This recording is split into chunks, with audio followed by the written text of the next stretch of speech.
Bismillahirrahmanirrahim. Assalamu alaikum students.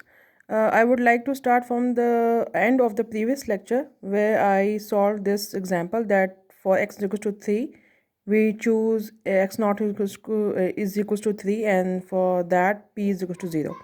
Here I would like to focus one thing. First thing, you can see that we have used over here forward difference interpolation, right?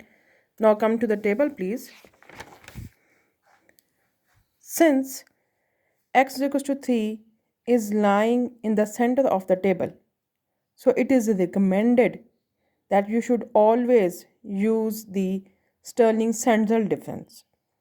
But since it was in the category of this, and they in the question they said that you have to perform the interpolation at the derivative at this point via forward difference scheme, so we have adopted this.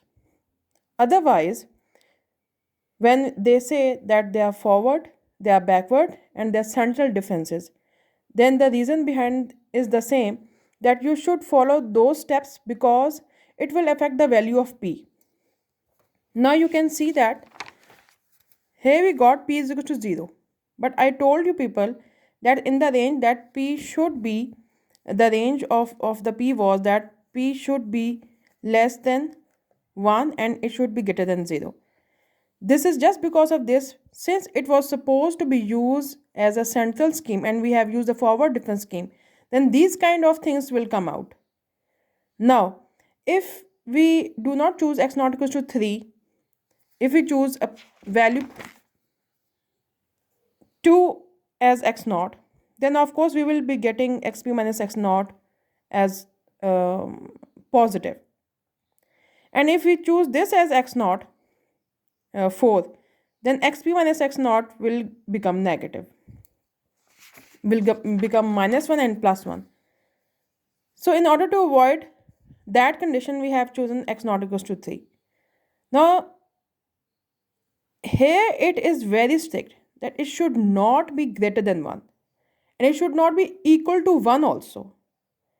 However, this shows that it should be positive, like it should not be negative at least.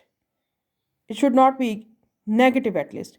But if they have said that you have to use forward difference scheme, then there is no choice that you have to choose this as.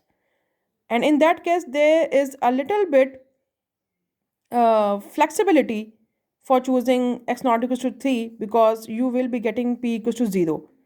It is all right, but in some extreme situation, but it can in that situation be equals to 0, but it can never be equals to 1. So you have to be very careful that two things in mind, that it should not be negative at least and it should not be greater than 1 or equal to 1. It should be strictly less than 1.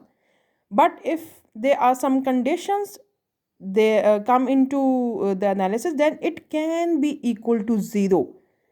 And for that, everything in your formula that was containing p will of course will become equals to 0 and you will get your answer, right? So however, this was not supposed to be used over here. Forward difference scheme was not supposed to be used because this was lying in the center and you were supposed to use the central difference scheme, right? Now we are going to talk about the numerical differentiation that is based on Newton's backward difference scheme. Okay, you already are familiar with this formula, backward formula. There was a plus sign over here and you already know this thing, right? Now what you have to do now, that you have to open this, expand this, as we did it in the previous lecture. And for the first derivative, you have to differentiate with this term, whatever this is involving p, with respect to p, right? You have to take the derivative with respect to p.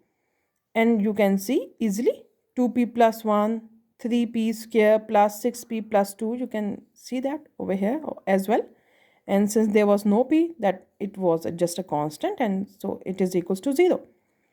So whenever you are taking the derivative, we already applied the chain rule. In the first derivative, you have 1 over h. In the second derivative, you had 1 over h square. And in the third derivative, you have 1 over h cube. These terms are not included because you see, this is not included in this. I have just made a cut over here. Because when you take one more derivative, then you will only get del square f naught. Okay. And when you will take the third derivative of this, then of course this term will not come. That's why I have made a cut over here. You will only get your start from this term, del cube f naught. And similarly in this case, right? So you have to approximate the first derivative and the second derivative. So you can see that you have to interpolate first and second derivative at this point. And you can see that the table is over here. Now this is something different. This is not interpolation. This is actually extrapolation, because this 23.8 is totally getting out of this range, right? 23.8, you have to now judge the value of this. What would be the behavior of the first and second derivative at this point, right? So you have to use, of course, backward difference scheme in order to catch up the values of these table, right? Here, of course, xp is this, and we are going to choose x naught equals to 20, and xp in minus x naught is 0.76, which is less than 1. The formula for the first derivative and the second derivative, it's better you should first write the journal formula for the Newton's backward scheme, then expand it, and then take its first derivative and second derivative instead of memorizing it, right? So come to the table.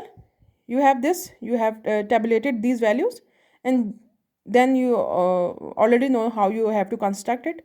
See if, up till where this term is going. Over here we have del cube f naught, right? So we will start from here. We will expand our formula up till del cube f naught, and now we will see that this is, if this is x naught, this is f naught, del f naught, del square f naught, and then del cube f naught. H, the step size over here, you can easily judge this is 5. And so first derivative 1 over h and this, and similarly we are going to find the value of the second derivative as well. And of course you can easily put these values and get your values, right? So the questions that are related with this, question number 3, 8, part 1, and all these, and this is now from chapter number 4. You have to be very careful. And similarly, on the same lines, you are going to have your Stirling central difference. Like if you want to interpolate the value at the that is lying in the center of the table, then you have to adopt this scheme. This is the general formula. It's a little bit complex one, right? First you have p and then p square, then p into p square minus 1, and then p square into p square minus 1. And I have generalized it. There should be something, there are a square of the number terms, like the next term would be p into p square minus 1 into p square minus 4, I guess, right? And then p square के साथ फिर यही वाली जो terms हैं आपने करनी है. I will give you a snapshot of this. I found this, the general part, that how you have to move forward if you have a big table, right? So this was your formula, and we, of course, with this we are going to differentiate this thing. You can see that this is your first derivative. 1 over h will be coming, and easy steps, you have to just find the derivatives, and this is your second, and this is your third derivatives. There are some corrections I have omitted, and you have to please take care of this case, right? Of course, if special case that you have to choose, there's no other option, and you have to choose the central or forward or backward, then if p is equal to 0, then all the terms involving p in your formulas will get vanished, of course. This is the example that you have to interpolate the first and second derivative at 0.6 for the function that is tabulated over here. And you can see that 0.6 is lying in the middle over here. So if we are going to choose this central scheme, then p should be equals to 0. There is no option. I have already told you people that there is a little bit flexibility of choosing p equals to 0, but it cannot be negative, and it cannot be greater than 1 or equal to 1, there is a strict possibility of that. Okay. So x naught is 0.6. We have chosen xp is equals to 0.6. It is already given, and you can see that if this is x naught, y naught, then the mean of these two will be this should be, I think, sigma, the sigma square, right?